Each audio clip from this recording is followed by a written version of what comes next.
सत्य सनातन धर्म या चॅनलवर आपल्या सगळ्यांचं स्वागत आहे. लहानांपासून मोठ्यांपर्यंत आपल्या सगळ्यांचे आवडते देवबाप्पा म्हणजे श्री गणेशाचं आगमन भाद्रपद शुक्ल चतुर्थी म्हणजेच येत्या 27 ऑगस्टला होणार आहे. बाजारपेठा तर खुललेल्या आहेत मंडळी आणि एक प्रकारचं उत्साह आणि जल्लोषाचं वातावरण आपल्याला दिसून येत आहे. मंडळाचे कार्यकर्तेही जोमाने कामाला लागलेले आहेत. मग अशा या सगळ्या उत्साहाच्या वातावरणात आपला जो गणेशोत्सव आहे तो आदर्शरित्या कसा साजरा करता येईल या संदर्भात आपण समजून घेणार आहोत. आदर्श गणेशोत्सव साजरे करायचं म्हणजे नेमकं काय करायचं, तर यामागे आपण दोन गोष्टी समजून घेऊया. या कालावधीमध्ये नेमकं काय झालेलं असतं ना, तर पृथ्वी तलावर हे जे गणेश तत्व आहे, तर हे गणेश तत्व नेहमीपेक्षा 1000 पटीने अधिक कार्यरत झालेलं असतं. मग हे गणेश तत्व आपल्याला अधिकाधिक ग्रहण करण्यासाठी त्यासाठी वेगवेगळे उपक्रम जे आहेत म्हणजे सामूहिक नामजप आपण आपल्या मंडळामध्ये करून घेतला, गणेश अथर्व शीर्षाचं पठण करून घेतलं, आरती जी आहे ती भक्तिभावाने आपण म्हटली, एकत्रितरित्या सामूहिकरित्या आपण नामजप केला थोडा वेळ बसून. तर अशा पद्धतीचे उपक्रम जेव्हा आपण आपल्या मंडळामध्ये करून घेणार ना, तर निश्चितच आपण आदर्श गणेशोत्सव साजरा करणार आहोत.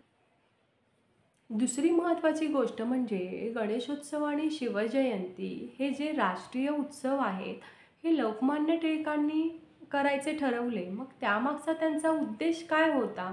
हा उद्देश जरी आपण समजून घेतला ना, तरी चुकीच्या कृती आपल्याकडून होणार नाहीत.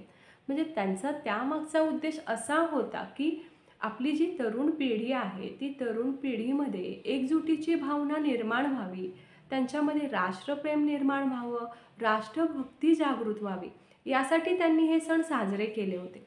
पण आज परिस्थिती काहीतरी वेगळीच दिसते. म्हणजे श्री गणेशाचं आगमन असेल किंवा विसर्जन असेल, तर या वेळेला फटाके लावले जातात, मोठ्या प्रमाणावर डॉल्बी लावली जाते, त्याचप्रमाणे वेगवेगळी विद्युत रोषणाई केली जाते. तर अशा पद्धतीच्या चुकीच्या कृती करताना केल्या जातात.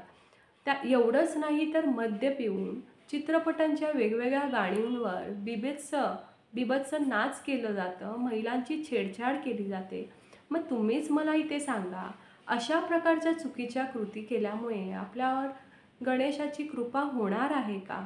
तर निश्चितच नाही.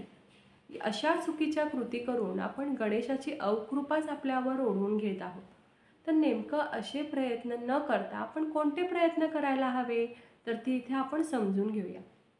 म्हणजे या 10 दिवसांच्या कालावधीमध्ये आपण ह्या समाजाला योग्य दिशा देण्यासाठी आपण काय प्रयत्न करायला हवे, तर ते इथे आपण समजून घेऊया.